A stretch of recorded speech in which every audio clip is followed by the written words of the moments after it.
Congratulation आज की super bless night के लिए। आप सबको मेरी आवाज़ सुनाई दे रही है? पीछे पीछे आगे तो दे रही है, पीछे हाथ हिलाओ अगर पीछे सुनाई दे रही है। लास्ट में सुनाई दे रही है तो हाथ हिलाओ जोर से, दोनों हाथ। आपने चेक किया पीछे सभी जगह? ओके, कॉन्ग्रेचुलेशन आज की सुपर ब्लेस नाइट के लिए, मीटिंग के लिए। शैतान का तड़फना इस बात का सबूत है कि हम राइट ट्रैक के ऊपर हैं।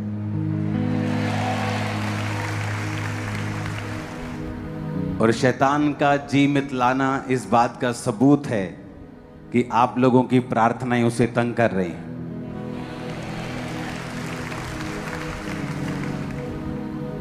आज जो आप सुनेंगे शायद आपने अपनी लाइफ में कभी नहीं सुना होगा पहले। और मैं चाहता हूं सब वॉलंटियर से लेके सब कैमरामैन सब लोग बैठ जाएं। कोई मूवमेंट नहीं चाहिए किसी भी तरह की। ओके, सब लोग जस्ट आज सुनो। ये बड़ी स्पिरिचुअल चीज है जो मैं आपसे आज बात करने वाला हूं। बाइबल कहती है कि जब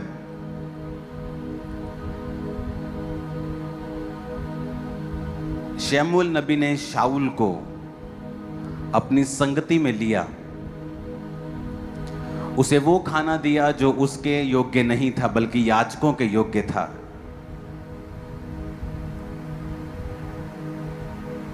और जब वो रास्ते में वापस जा रहा था, एक नबियों का झुंड उसे मिला। लिखा जब शाऊल नबियों के झुंड में गया तो वो नबूवत करने लगा। और एक कहावत चली, क्या शाऊल भी नबियों में से है? जबकि शाऊल एक नबी नहीं था, एक राजा होने के लिए चुना गया था। क्योंकि वो संगति में गया जो संगति पवित्र आत्मा से भरपूर थी, तो वो भी वो काम करने लगा जो वो संगति कर रही थी।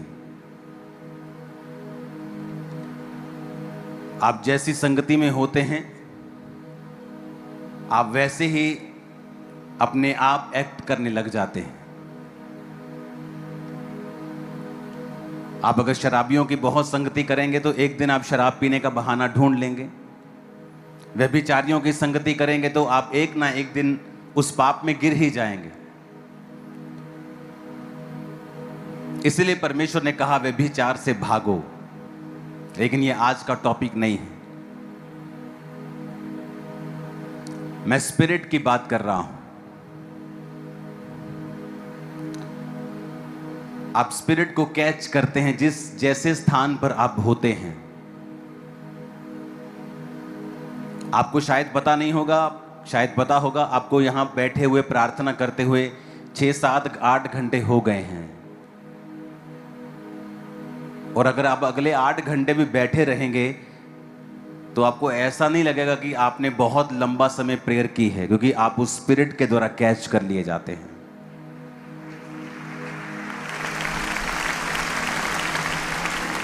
ये स्पिरिट है। अगर आप अमेरिका में जाएंगे तो वहां आपको एक स्पिरिट मिलेगी जो बोने की स्पिरिट है। लोगों का हृदय, अगर आप पूरी दुनिया में जाएंगे क्रिश्चियनिटी के लिए, भवनों के लिए, उसके कामों के लिए, अगर किन्हीं लोगों का खुला है तो वो यूएसए के लोग हैं। क्यों? क्योंकि वहां पे जब बिजनेसमैन लोग नए नए उठे और उनका बिजनेस, परमेश्वर, वो क्रिश्चियन थे और बाइबल के हुक्मों के अनुसार वो चलना शुरू हुए, तो उनके बिजनेस फलवंत होने शुरू हुए। तो वही स्पिरिट कैच की दूसरे लोगों ने, और वही स्पिरिट कैच करते करते वो इतनी फैल गई कि आज वो सारे जो बिजनेसमैन लोग हैं, बहुत से परमेश्वर के साथ जुड़े हुए हैं। बहुत सारी चर्चिस को, बहुत सारे मिशनरी कामों को वो सपोर्ट करते हैं, क्योंकि वो स्पिरिट ने कैच कर लिया उनको।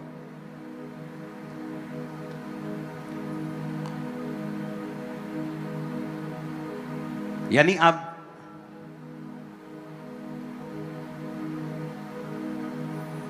पतरस जब लंगड़ा चला के पूरे यरूशलेम में मशहूर हो गया, तो लोगों ने कहा कि ये कैसे लंगड़ा चला सकता है, क्या ये अनपढ़ और वही साधारण मनुष्य नहीं है? तो किसी ने कहा नहीं, ये जीसस के साथ रहे हैं, इनकी संगति जीसस के साथ रही है और उन्होंने वही स्पिरिट को कैच कर लिया जो जीसस के अंदर थी।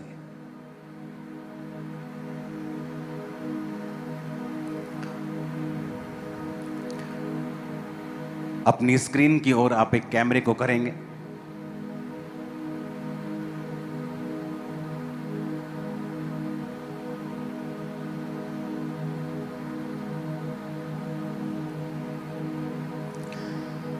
पूरे दुनिया में, अब बड़े ध्यान से सुनना, कोई खेलना मत, ओके? पूरी दुनिया में सिर्फ उंगलियों में ऐसे देश हैं जहां पर यीशु मसीह के 2 से ज्यादा चेले गए हैं। अपने पड़ोसी को बोलो दुनिया में, अपने पड़ोसी को बोलो, बोलो दुनिया में कुछ ही ऐसे देश हैं जहां पर जीसस क्राइस्ट के 12 चेले जो चुने गए थे, प्रेरित, कुछ ही देश हैं जिन देशों में 2 से ज्यादा चेले गए थे। इंडिया कितने आए थे? एक, है ना, थोमा। सबको पता है इंडिया में आया थोमा। कब आए थे? सन 52 में। कहाँ आए थे? केरला में। पहला देश जहां पर जीसस क्राइस्ट के 2 से ज्यादा चेले गए हैं वो है इज़राइल और फलस्तीन का एरिया, जहां पर परमेश्वर के 2 से ज्यादा चेले गए हैं। दूसरा है ग्रीस,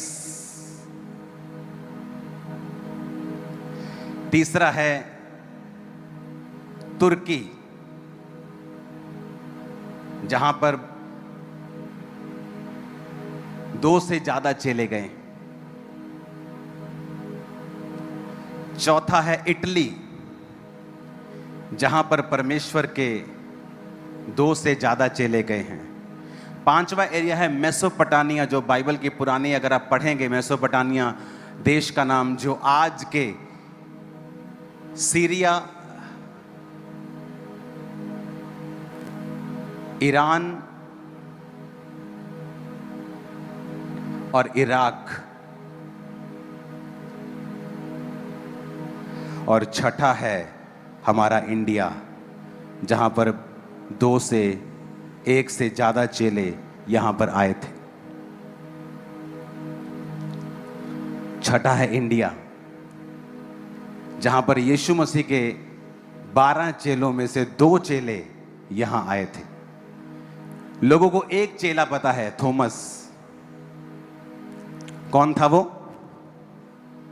कौन था?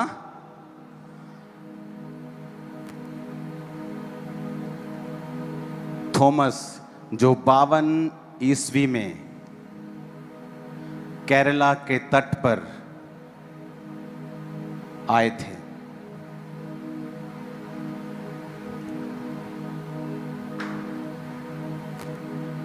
सेकंड चेले का नाम लेने से पहले मैं ये चाहता हूं हम मरकुस की उस आयत को पढ़ें जहां पर सब चेलों के नाम हैं। उसने 12 पुरुषों को नियुक्त किया कि वे उसके साथ साथ रहें और उन्हें भेजे कि वो प्रचार करें और दुष्ट आत्माओं को निकालने का अधिकार रखें। इसकी सीसी बंद करो। ये वो हैं शमौन, जिसका नाम उसने पतरस रखा, जबदी का पुत्र याकूब, याकूब का भाई यूहन्ना, जिसका नाम उसने बुअनगरीस अर्थात गर्जन के पुत्र रखा, आंद्रियास, वही आंद्रियास जो मैंने ग्रीस में आपको दिखाया था, याद है कि नहीं? आंद्रियास यीशु मसीह का पहला चेला जो पूरी दुनिया में प्रीच करता करता करता फिर ग्रीस के पतरस नाम की जगह पर कुर्बान हुआ और वहीं पर उसकी कब्र थी। उसके बाद उसकी कब्र को, उसके शव को ले जाया गया तुर्की, उसके बाद रोम, रोम से फिर उसका सिर को आज वहीं रखा हुआ है। आगे है फिलिप्पुस। फिलिप्पुस के सिर को भी मैंने देखा है एक चर्च में पड़ा हुआ। और है बरतुल्मै। बरतुल्मै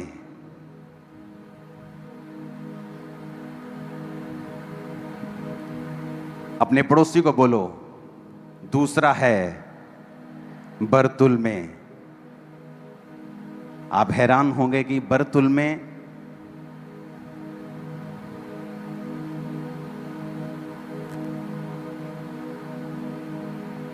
बरतुल्मै परमेश्वर का चेला ये भारत में आता है और ये कर्नाटक के एक तट पर, क्योंकि लोग उस समय नावों से ज्यादा चलते थे। थोमा आया था केरला के तट के ऊपर। वो जगह मैंने देखी है अपनी आंखों से, जिस तट पे वो उतरा था। वो क्रूज को लेके चलता होता था। उस क्रूज को मैंने ओरिजिनली थोमा के ओरिजिनल क्रूज को भी देखा है। बरतुल्मै जो परमेश्वर का चेला था, ये भी भारत में आया था।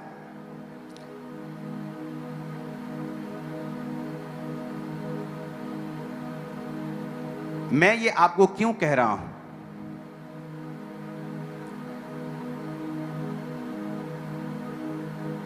ये भारत में कर्नाटका में उतरते हैं, उसके बाद ये गोवा में प्रचार करते हैं। ओके, रहने दो प्लीज। मैंने आपको उसकी जैसी पिक्चर बोलने के लिए कहा था, सेम नहीं। और तीसरा, मुंबई के कल्याण में वो रुकते हैं, लोगों को प्रचार करते हैं, जबरदस्त प्रचार करते हैं। बहुत से लोग जो जादू टोना करने वालों के संग ठीक होने के लिए जाया करते थे और वो उनसे पैसे लिया करते थे और लोगों का शोषण किया करते थे। बरतुल्मै ने उन लोगों को फ्री में हील किया और बहुत से लोग चंगे हुए उन जगहों के ऊपर। जब बरतुल्मै को हील किया, बरतुल्मै ने जब उन लोगों को हील किया और उसने वहां पर प्रचार करते करते फिर वो आर्मेनिया में चला गया। वहां का मेन राजा, उसने परमेश्वर को अपना जीवन दिया, क्योंकि बरतुल्मै की लाइफ से बहुत बड़े बड़े जो पॉलिटिशियन और बड़े बड़े राजा होते थे वो बदल जाया करते थे। बरतुल्मै को जब प्रचार करके उस राजे को उसने चेंज कर दिया तो राजा का भाई, उसको इतना गुस्सा आया क्योंकि वो परमेश्वर को मानने वाला नहीं था। उसने बरतुल्मै को सताया और उसकी स्किन को, पूरी बॉडी से, जीवित होते हुए बरतुल्मै की पूरी स्किन को उसकी बॉडी से उतार दिया। और उसको कहा गया कि अब, ये आप स्क्रीन पे देख सकते हो, ये बरतुल्मै के जो हाथ में है ये उसकी अपनी स्किन है, अपनी चमड़ी है, उसकी अपनी चमड़ी बरतुल्मै की। और बरतुल्मै इसी हालत में रहा। उसकी अपनी स्किन को उतार कर उसके हाथ में दे दिया गया। और जब बरतुल्मै ने फिर भी परमेश्वर के नाम का इनकार नहीं किया तो फिर उसके गले को काटकर उसको शहीद कर दिया गया। आज अगर आप पूरी दुनिया में स्टडी करेंगे तो बहुत सारी जगह के ऊपर, जिनको ये बात हमारे लिए नहीं है लेकिन जस्ट मैं आपको एक नॉलेज के लिए कह रहा हूं कि कुछ लोग संतों को प्रार्थना करना शुरू करते हैं। हम जानते हैं हमें जीसस के सामने ही प्रार्थना करनी है, लेकिन ये जो परमेश्वर का संत था, इसकी स्किन को उतार कर इसको शहीद किया गया। और वो लोग जिन्होंने इसको शहीद किया, वो लोग आर्मेनिया और भारत के मिले हुए लोग थे। थॉमस भी यही भारत में ही कुर्बान हुआ। जब वो लगातार 20 साल उसने प्रचार किया और जब प्रचार करके वो एक गुफा में गए प्रार्थना करने के लिए, जब प्रेयर कर रहे थे तो वहां के लोगों ने आकर उसे भाले से मार दिया था। तो ये वो दो चेले थे जिनका ब्लड भारत के लिए बहा है, जो देश में आए हैं। लोग सोचते हैं कि जब गोरे आए 1900 में अपनी कंपनी लेके 1800 में, तब गोरे भारत देश में क्रिश्चियनिटी को लेके आए। क्रिश्चियनिटी जब गोरों के पास नहीं थी, उससे पहले वो भारत में थी, और 2 जीसस के ओरिजिनल चेले उसे लेके आए। जब वो प्रचार कर रहे थे, लोगों को हील किया, लोगों को डिलीवर किया, भारत के लोगों को प्रचार किया, उनकी स्किन को उतार दिया गया, उनके गले को काट दिया गया, और थॉमस को भी इसी तरह कुर्बान कर दिया गया, और उनका ब्लड यहां के लोगों के लिए बहा। मत करो ऐसा। अपने पड़ोसी को बोलो, खून बोलता है। आज जो आप यहां बैठे हो ना, ये उसी सुसमाचार का प्रमाण है जो आज से 2000 साल पहले ये 2 सेवकों ने परमेश्वर के यहां पर आकर अपनी जान की परवाह ना किए बगैर मुझे और आपको सुनाया था। हालेलुया।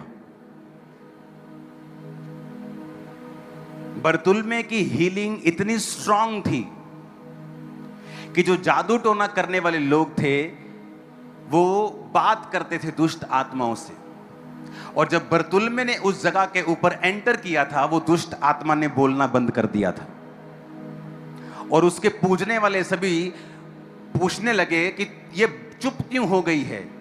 और वो दूसरी दुष्ट आत्मा के पास गए, और उस दुष्ट आत्मा ने कहा, परमेश्वर का एक जन बरतुल्मे वहां एंटर हुआ है और उसने उस शैतान को बांध दिया है। अब वो बात नहीं कर सकता। और जब बरतुल्मे ने राजा को दिखाया कि मैं तुझे दिखाता हूं कि जीवित परमेश्वर कौन है, और उसने जब कमांड किया कि शैतान निकल आए, और शैतान निकला और सब चीजों को वहां की तबाह करके वो वहां से चला गया। उस राजा ने उस मिरेकल को देखा और अपना जीवन परमेश्वर को दे दिया। इस बात से उसका परिवार नाराज हो गया, और उन्हें बरतुल्मे की स्किन को अलाइव, उसके जीवित होते हुए ही उसकी सारी चमड़ी से उखाड़ दिया।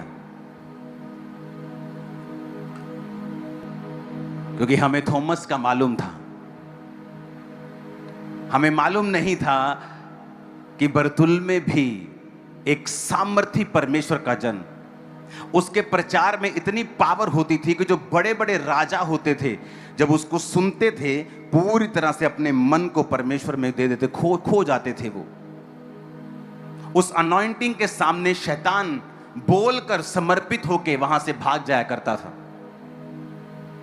लोग फ्री में आके चंगा होते थे, आजाद होते थे।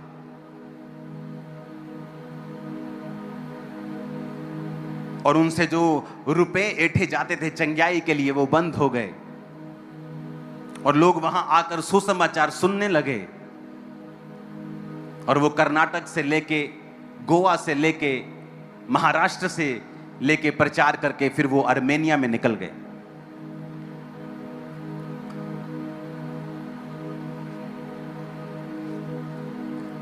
अपने पड़ोसी को बोलो, आज स्पिरिट को कैच करना है। ऊंची आवाज में कहो अपने पड़ोसी से, आमीन।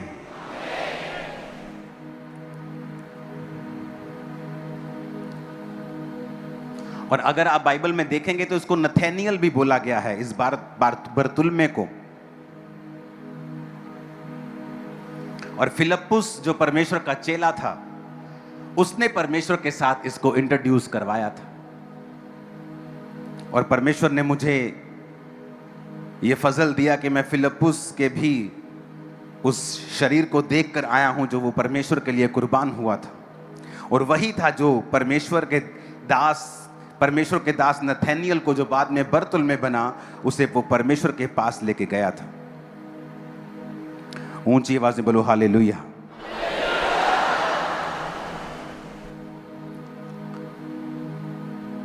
ऐसा हो सकता है कि आप धर्मियों के बीच में रहें जो प्रार्थना करने की आत्मा से भरे हुए हैं।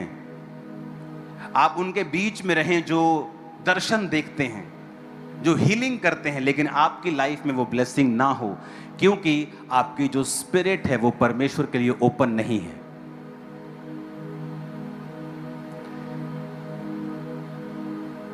मुझे ग्रीस के लोगों ने बताया कि वहां के ग्रीस के लोगों ने कहा कि हम ग्रीस में रहते हैं 20 साल से, लेकिन जो भेद आपने इंडिया से आके ग्रीस के बताए हमें खुद नहीं मालूम। हम 20 साल से यहां रहते हैं, हमें नहीं पता था। मैंने कहा जब मैं पतमुस की गुफा से निकला हूं, परमेश्वर ने मेरे स्पिरिट को ओपन किया है, जो पहले कभी नहीं था। मैं पहले दिन में किसी और रूप में गया था, लेकिन तीसरे दिन मैं किसी और रूप में बाहर आया था। जब मैं फाइनली 3 दिन के बाद उस गुफा से बाहर आया, और मेरे परिवार ने भी ये चीज नोटिस की कि आप गए किसी और रीति से थे, लेकिन आए सेम नहीं हो। उसके बाद परमेश्वर के जो वचन की भेद की बातें थी, किस तरह से क्रिश्चियनिटी स्टार्ट हुई पहली सदी से लेके अब तक, वो सारा सदी बाय सदी, दशक बाय दशक क्या हुआ, हिस्ट्री दर मेरी आंखों के बिल्कुल ऐसा सामने है जैसे वो 2 दिन की बात हो। और परमेश्वर ने जो भेद मुझ पे खोलने शुरू किए, क्यों? क्योंकि प्रकाशित वाक्य में मैंने उस रेवलेशन की स्पिरिट को क्या किया, कैच किया। वहां बहुत से लोग थे जो विजिट करने के लिए गोरे आ रहे थे वहां। अच्छा, ओके, वाओ, वेरी गुड, ठीक है, फाइन, चलो आगे। लेकिन मैं वहां पे गया था रिसीव करने की आत्मा के साथ। ओह, यहां पे परमेश्वर खड़े हुए थे, मैं वहां लेट गया। मैं किसी फोटो के सामने लेटा हुआ नहीं था, किसी क्रॉस के सामने लेटा हुआ नहीं था, मैं वहां लेटा था जहां परमेश्वर खड़े थे। और मैं वहां प्रेयर कर रहा था, मैं अपनी वाइफ को बता रहा था कि यहां पर परमेश्वर का मुंह था, क्योंकि जब उसके मुंह से निकला तो तरेड़ पड़ी और वो तरेड़ 3 भागों में फैल गई। तो जहां पे वो था एग्जैक्ट, हम वहीं खड़े होकर प्रार्थना कर रहे थे। और जहां पर वो लिखा गया था, प्रकाशित वाक्य जहां लिखा गया था, वहां पर भी हम बैठकर, वहां पर भी लेटकर हम प्रार्थना कर रहे थे। वहां बाइबल पढ़ी थी इसलिए नहीं क्योंकि वहां पे वो लिखा गया था, वहां कोई चीज पड़ी थी इसलिए नहीं, क्योंकि वहां पे वो लिखा गया था। वो रेवलेशन की केव में जब मैं गया तो मेरी स्पिरिट ने उस रेवलेशन को रिलीज किया, क्योंकि मुझे ये टेस्टिमनी मिली थी कि ब्रदर, जब मैं वहां पे गया, एक परमेश्वर के नबी ने मुझे कहा था कि ब्रदर, जब मैं वहां गया और वहां से वापस आया तो परमेश्वर ने ऐसे ऐसे मेरे सामने बाइबल के भेद ओपन किए। तब मैं उसकी बात को सीरियसली नहीं लिया। मैंने कहा हाँ हाँ, ठीक है ठीक है ठीक है, okay, very good very good. लेकिन जब मैं खुद वहां था और खुद जब मैंने उस स्पिरिट को, क्योंकि पहली फुल नाइट मैंने प्रेयर की, अपने रूम के बाहर एक जगह थी जहां मैं रह रहा था, पेड़ों के साथ ढकी हुई पहाड़ों के बीच में, कोई मेरी फैमिली मेंबर बाहर नहीं था और मैं अकेला था। मैंने फुल नाइट प्रेयर की। जब सूर्य चढ़ने लगा मैं अंदर गया रूम में, फिर मैं सो गया, उठा, फिर गुफा में, फिर प्रेयर, फिर तीसरे दिन गुफा में गया, फिर प्रेयर, रात को फिर प्रेयर। लेकिन मैं जानता था कि मैंने उस स्पिरिट को कैच किया है।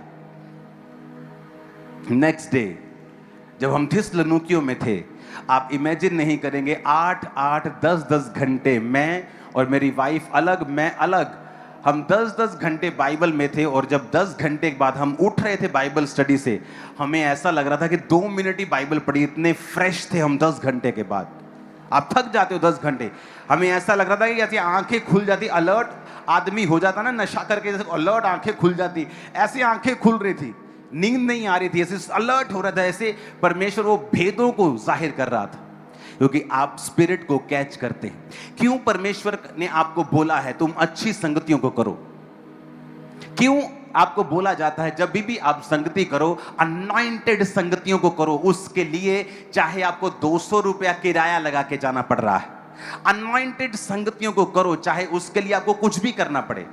आप अनॉइंटेड संगतियों में जाते हो, आपको फाइट करनी पड़ती है, शैतान आपसे फाइट करता है, फालतू की फाइट आपके घर में होती है, कई बार फालतू का शैतान झंझट डालने की कोशिश करता है। क्यों? उसको पता है कि यही ये स्पिरिट को कैच कर लेगा, ये वहां यहां पे स्पिरिट को पकड़ लेगा और ये सेम स्पिरिट के साथ भर जाएगा जो स्पिरिट चर्च के ऊपर है, जो ग्रेस चर्च के ऊपर है। कई बार हो सकता है जो ग्रेस चर्च के ऊपर है, अगर आपका जीवन परमेश्वर के मन मुताबिक नहीं है, सब लोग भरेंगे, आप लोग ऐसे ही रहेंगे खाली के खाली। क्योंकि उस स्पिरिट को रिसीव करने के लिए आपको रिसीव करने वाला मन बनाना पड़ेगा। प्रकाशित वाक्य गुफा में बहुत से लोग थे, लेकिन बहुत कम थे, 100 में से 3-4 लोग ऐसे थे जो वहां प्रेयर की स्पिरिट के साथ आ रहे थे। मेरे साथ एक और कपल बैठा था, गोरा कपल बैठा था। एक लेडीज गोरी थी और उसका हस्बैंड गोरा था। और जब मुझे वो वर्शिप करता और आत्मा में कितनी घंटे बैठा हुआ देखा, तो उन्होंने किसी से बात नहीं की। जब सब लोग चले गए, आते गए, विजिटर आते गए जाते गए, मैं साइड पे बैठा हूँ, वो भी साइड पे बैठे। उसके बाद उन्होंने मुझसे बात की कि यहाँ पर एक और पहाड़ है जहाँ पर लोग रोज 8 घंटे प्रार्थना करते हैं, रोज एवरीडे। वो 8 घंटे वहाँ के सेवक जो हैं उस पहाड़ के डेली 8 आवर्स वो प्रेयर करते हैं हर रोज। वहाँ कोई औरत नहीं जा सकती, औरत विजिट भी नहीं कर सकती, सिर्फ आदमी लोग हैं जहां पर 8 घंटे रोज सेम जगह पे, सेम पहाड़ पे प्रार्थना करते हैं। वहां जाने के लिए वीजा लगता है, स्पेशल परमिशन होती है वहां जाने के लिए। वो स्पिरिट को जब आप समझ जाते हैं कि मुझे किस संगति में जाना है और कैसी स्पिरिट को कैच करना है, आप मानेंगे नहीं, मेरी आंखें खुल गई, मेरा दिमाग हिल गया। मुझे पिछले दिनों में जवाब मिला है कि मेरी सेवकाई परमेश्वर ने मुझे बताया कैसे शुरू हुई, क्यों ऐसी शुरू हुई और इसका रीजन क्या था।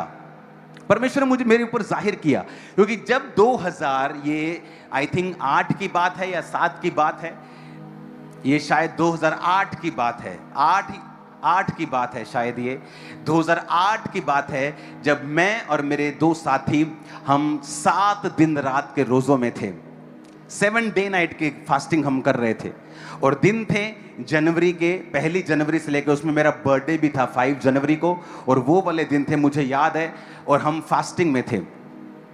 और जब हम फास्टिंग कर रहे थे तो उस समय चर्च नहीं होती थी, सिर्फ 50-60 लोग, ऐसे सिर्फ इतने थोड़े लोग थे, 50-60 लोग होंगे बस, हाँ इतने ही थे, 50-60 लोग थे। और हम 7 दिन रात की फास्टिंग कर रहे थे। और जब 7 डे नाइट की फास्टिंग कर रहे थे तो ठंड बहुत थी, तो मैं अपनी शॉप पे काम भी करता था उस समय, और वो भी मेरे साथ थे, और हम आग सेक रहे थे बाहर, शॉप के बाहर। जैसे दोपहर का समय होता, जब इतनी ठंड होती थी दोपहर को धूप नहीं निकलती, वो वाले दिन थे जनवरी के।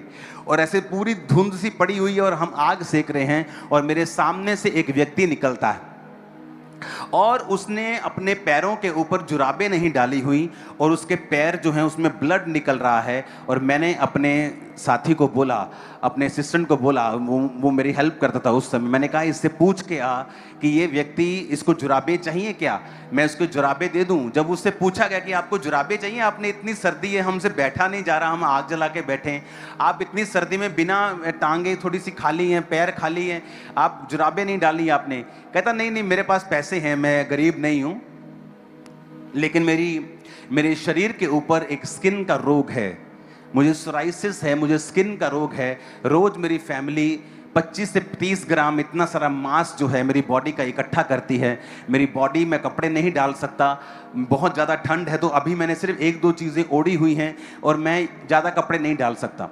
मैंने उसको यीशु मसीह का प्रचार सुनाया, और छोटा सा एक कैमरा हमारे पास होता था। मैंने जब उस पर प्रार्थना की, मैंने कहा चलिए मैं आपके लिए प्रेयर करता हूँ। और उसके लिए जब मैंने प्रेयर की, और उस कैमरे पे हमने रिकॉर्ड भी किया, लेकिन वो पता नहीं क्या हुआ, हमारे पास वो रिकॉर्डिंग नहीं है, वो कैमरा थोड़ा बिगड़ गया, इधर उधर हो गया होगा। उस समय इतना ध्यान नहीं था हमें रिकॉर्डिंग रखनी है, क्योंकि मिनिस्ट्री नहीं थी, हमें मालूम नहीं था आगे क्या होगा, जस्ट शौक था कि परमेश्वर का काम करना है। तो जब उस स्किन के रोगी के ऊपर प्रार्थना की गई, वो स्किन का रोगी थोड़े दिन बाद आता है चर्च में, आकर खड़ा होता है, अपनी बॉडी दिखाता है, वो पूरी तरह साफ हो चुकी थी, पूरा क्लीन। वो स्किन का मिरेकल था, मेरी लाइफ का फर्स्ट मिरेकल, मेरी मिनिस्ट्री का फर्स्ट मिरेकल स्किन का मिरेकल था। उसके बाद सेवकाई आगे बढ़ती रही, बहुत से लोग स्किन के हील हुए, आप जानते हैं उनको। ना मुझे पैसे का शौक था, ना मुझे किसी और चीज का शौक था, मुझे था कि परमेश्वर मुझे तेरी, और मैंने प्रभु को कहा था, प्रभु अगर मुझे तूने मिरेकलस पावर्स के लिए नहीं चुना है तो तू मुझे मार सकता है, मैं तेरे पास आने के लिए तैयार हूं, मुझे कोई शौक नहीं है जीने का। ये मेरी प्रार्थना होती थी कि मुझे ले जा, कोई प्रॉब्लम नहीं है, लेकिन अगर मुझे इस्तेमाल करना है तो इसी तरह करना। और मुझे नहीं मालूम था, क्योंकि आप स्पिरिट कैच करते हैं। वो बरतुल में जो भारत के लिए अपनी स्किन को उतरवा कर गया, जीसस ने वही स्पिरिट हम में डाल दी, वही सेम।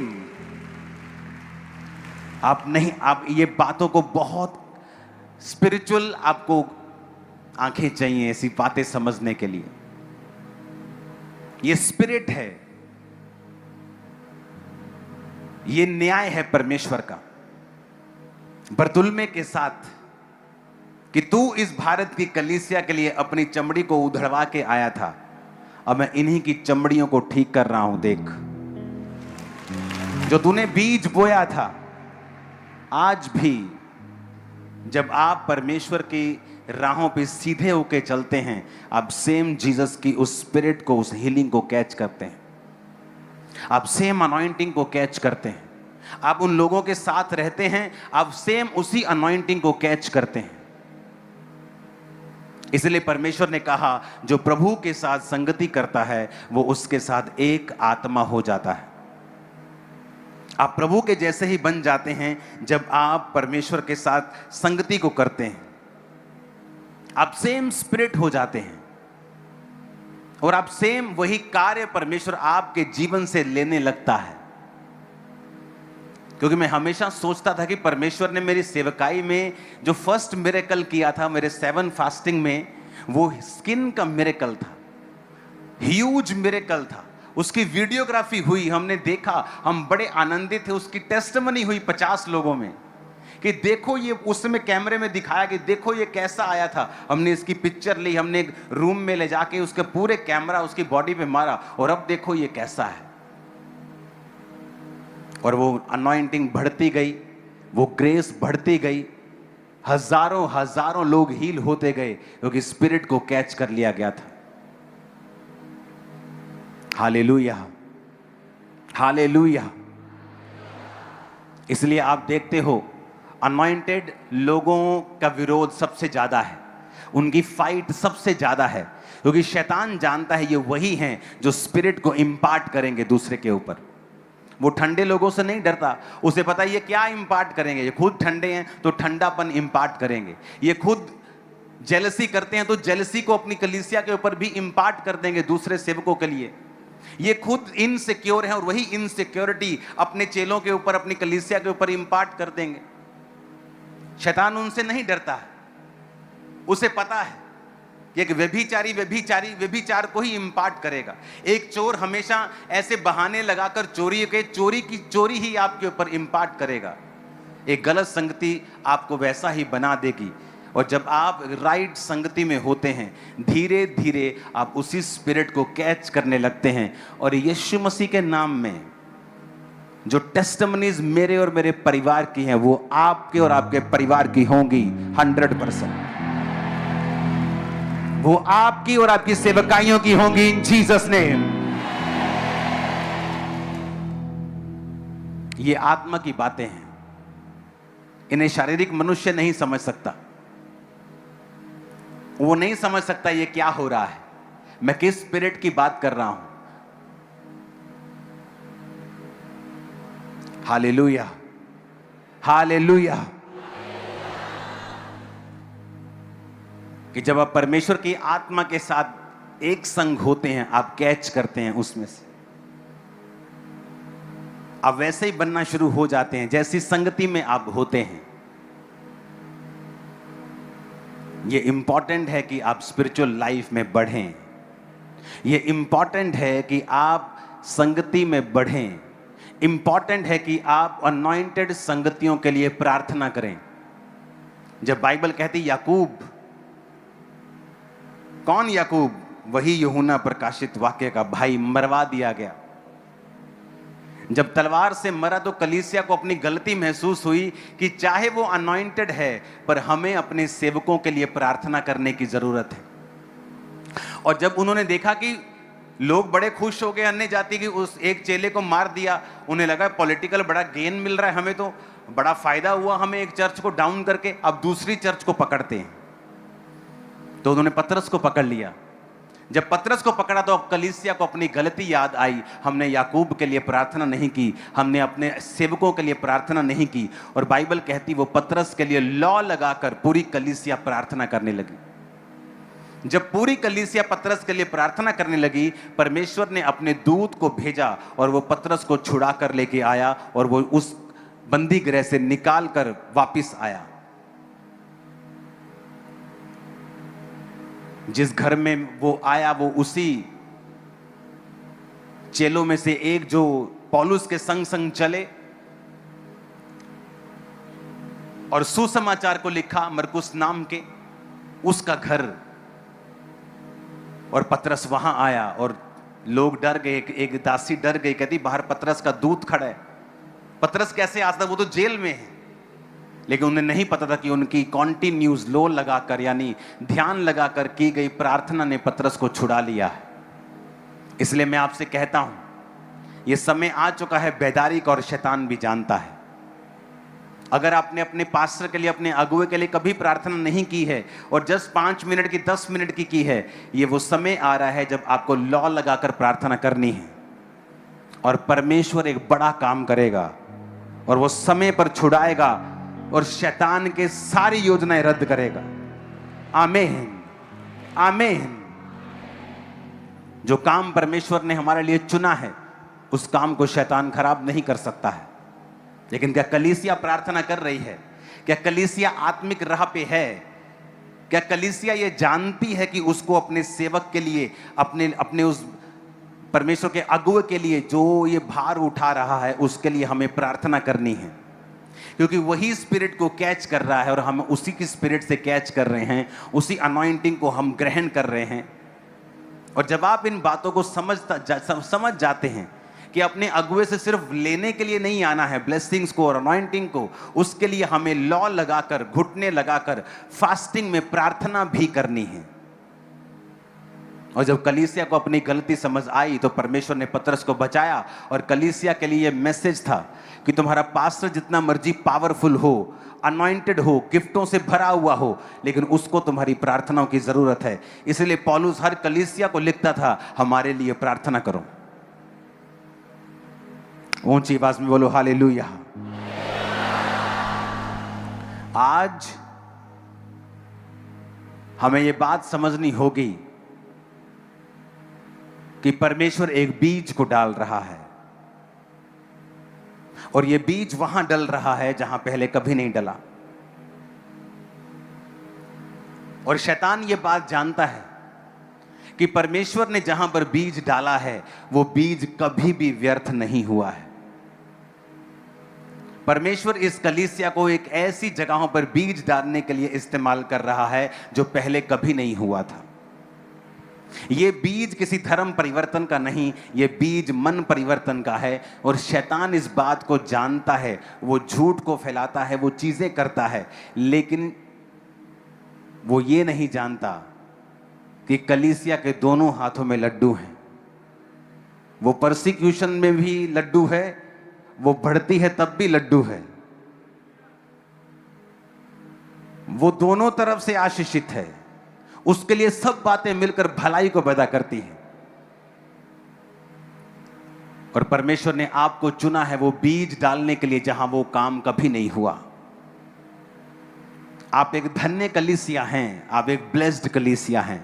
इसलिए नहीं कि आप में एक जबरदस्त मिरेकल्स हो रहे हैं, इसलिए नहीं कि आप में जो बहरे सुन रहे हैं, कैंसर ठीक हो रहे हैं, इसलिए भी कि परमेश्वर ने आपको चुना है उस बीज को डालने के लिए जो परमेश्वर सदियों से प्लान करता आ रहा था। इस कलीसिया की भविष्यवाणी इस कलीसिया के जन्मने से पहले हुई थी। और यहां से कुछ ही किलोमीटर की दूरी के ऊपर एक बहन आई थी और उसने कहा था कि यहां खामबरा में मैं एक कलीसिया को देख रही हूं जो सबसे बड़ी कलीसिया होगी भारत की, और परमेश्वर वहां काम करेगा। और मैं तब क्रिश्चियन भी नहीं था, शायद क्रिश्चियन भी नहीं था, पास्टर छोड़ो, क्रिश्चियन भी नहीं था। परमेश्वर को तब मालूम था हम सब उसके प्लान का हिस्सा हैं। एक दूसरे के लिए प्रार्थना करना मत छोड़ें, संगति करना मत छोड़ें। हमारी संगति, हमारी प्रेयर, हमारी फास्टिंग हमारे बीजों से भी एक कदम ऊपर रखती है। जो वैल्यू है, जो उसकी कीमत है, हमारी फास्टिंग, हमारी प्रेयर, परमेश्वर के सुसमाचार के लिए हमारा प्रयास, ना डर ना भय किसी चीज का, शैतान की ऐसी की तैसी वो हमारी जूती के नीचे है। आमीन। और वो कुचलवा देगा परमेश्वर धर्मियों के पैरों से शैतान की हर योजना को। लेकिन आपको घबराना नहीं, डरना नहीं, प्रेयर करते रहना है, क्योंकि ये प्रेयर हमारी सबसे बड़ी पावर है, ताकत है। हमारी ताकत धरने लगाना नहीं है। आप एक धरना लगाएंगे, दूसरे भी 2 धरने लगा देंगे, लेकिन जो आप प्रेयर करते हैं, दुनिया की कोई ताकत आपको रोक नहीं पाएगी। जो प्रेयर आप करते हैं, कोई उसका मुकाबला नहीं कर पाएगा। जो प्रेयर आप करते हैं, कोई पैसा उसका मुकाबला नहीं कर पाएगा, कोई दुनियावी हुकूमत उसका मुकाबला नहीं कर पाएगी, और परमेश्वर उन कामों को कर पाएगा जो उसने सोचा हुआ है। आप मेरी बात समझ रहे कि नहीं? इसलिए कहा जाता है अच्छी संगतियों में जाएं। वहां जाने के लिए आपको मूल्य अदा करना पड़ता है, आपको लाइन में कई बार लगना पड़ता है, आपको हर चीज के लिए आपको फाइट करनी पड़ती है, कई बार मुश्किल है कई बार, लेकिन परमेश्वर ने उसका एक असर भी ठहराया है आपकी लाइफ के ऊपर। आमीन।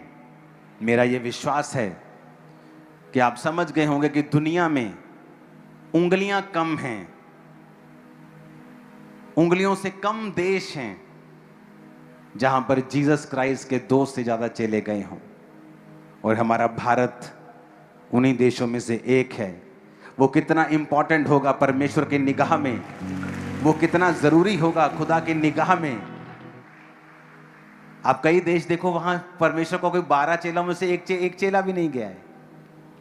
बहुत से देश हैं, एक चेला भी नहीं गया, लेकिन भारत वो देश जहां 2 चेले आए हैं परमेश्वर, और सामर्थी चेले, मिरेकल्स किए हैं उन्होंने। ऐसे मिरेकल्स के राजा लोगों ने अपने घुटने टेक लिए थे उनके सामने।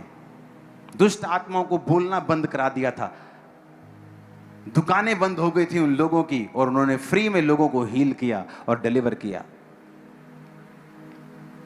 स्किन हाथ में पकड़ा दी थी। ये स्किन है हाथ में, ये शॉल नहीं है, स्किन हाथ में स्किन अलाइव, जीवित थे वो, और उनको मौका दिया स्किन निकाल के अभी भी मान जाओ, और वो स्किन हाथ में पकड़ के बोलते थे नहीं, और लोगों को प्रचार करते थे, और एंड में उसके गले को काटा गया। Hallelujah, hallelujah. अब मुझको जवाब मिल रहे हैं मेरी सेवकाई में, पहले ऐसे मिरेकल्स क्यों हुए? क्योंकि परमेश्वर किसी को जवाब दे रहा था, वो शैतान को दिखा रहा था कि तू कुछ नहीं कर सकता, तू जीरो था, है और रहेगा। Hallelujah, hallelujah. सबसे ज्यादा जो सिर काटे हैं, सबसे ज्यादा जो लोगों को मरवाया है क्रिश्चियनिटी में, वो रोमी लोग थे। किसने मरवाया जीसस को? किसने कहा था जाओ क्रूस पे चढ़ा दो? कौन था वो?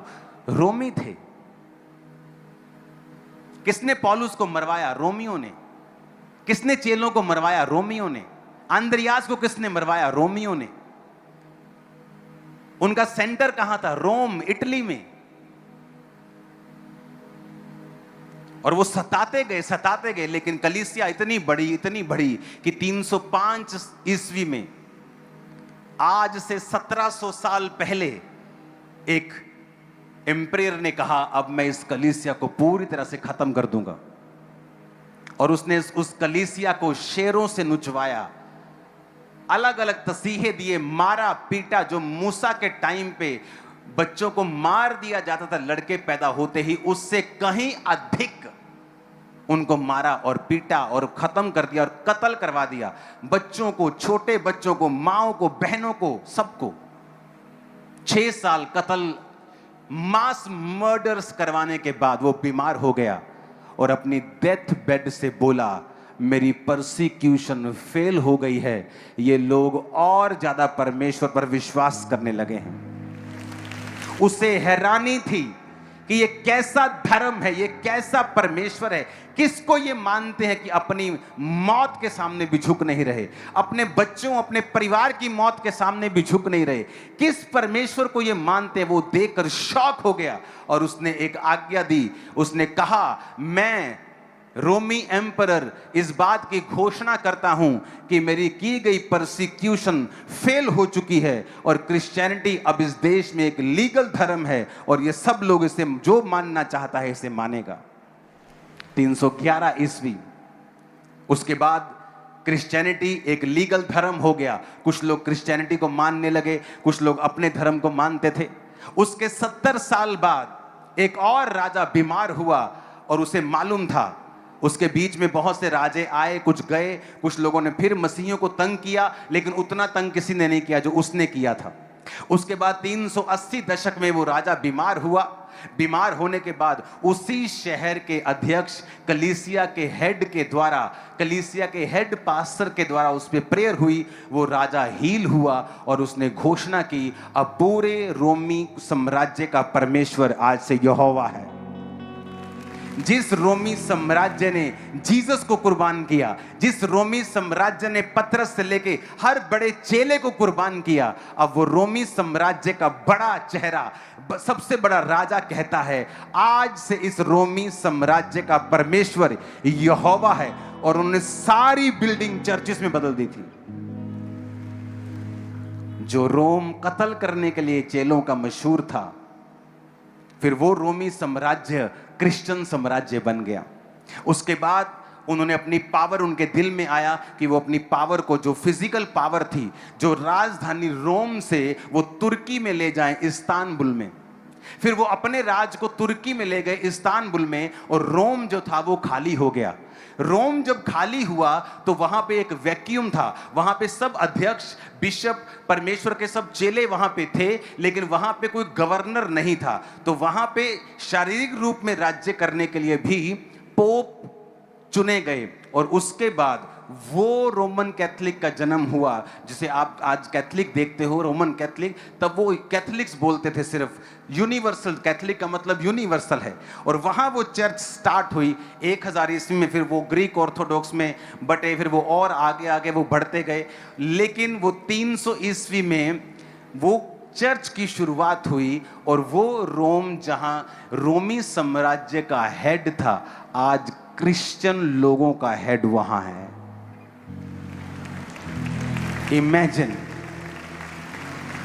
इमेजिन करो, एक एक कुर्बानी परमेश्वर ने उसका हिसाब लिया।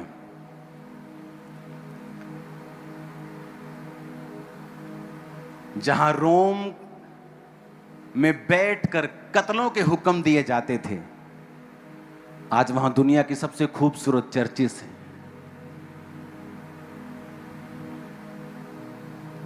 Hallelujah, hallelujah. और ये हिस्ट्री मेरी आंखों के सामने खुलती गई, परत दर परत दर परत। क्या हो रहा है, कैसे परमेश्वर ने कार्य किया। जब आपका परसिक्यूशन हो, सताव हो, तो आनंद मनाओ, क्योंकि अब वहां बीज डलेगा जहां नहीं डला है। अब वहां काम होगा जहां नहीं हुआ है। आमीन ऊंचे वाला चाहिए चर्च। अपने हाथों को उठाओ और एक बात याद रखो, जब भी फुल नाइट प्रेयर है, आपको प्रार्थना किस चीज के लिए करनी है? अपने सेवकों के लिए, अपनी स्पिरिट के लिए, कि परमेश्वर मैं वो स्पिरिट को, उस हीलिंग अनॉइंटिंग को, उस प्रोफेटिक अनॉइंटिंग को कैच करूं। मैं तेरी मस्से को कैच करूं, रिसीव कर लूं अपनी आत्मा के अंदर, कि मैं उस कार्य को करूं जिसके लिए मैं चुना गया हूं। आप फिर देखेंगे वही परमेश्वर जिसने चेलों को चुना, वही परमेश्वर आपको चुन के बड़े कार्यों के लिए इस्तेमाल करेगा। और याद रखो, शैतान जानता है ये उसके आखिरी दिन हैं, और वो जानता है परमेश्वर का सुसमाचार कितनी तेजी से फैल रहा है। और वो ये भी जानता है कि ये कोई धर्म नहीं है, लेकिन वो एक मैसेज दे के वो कलीसिया के खिलाफ लोगों को करना चाहता है। आपका काम है मैसेज देना। जीसस धर्म को नहीं, जीवन को बदलने के लिए आए, दुखियों के लिए आए, लाचारों के लिए आए, नशेड़ियों के लिए आए, बीमारों के लिए, पापियों के लिए आए। ये मैसेज एक एक जन को देना। जब आप ये मैसेज एक एक जन को आज के बाद अपने मोहल्ले, नगर, अपने गांव में देंगे, आप जीसस की आत्मा को अपने मुंह के अंदर से फ्लो करता हुआ देखेंगे।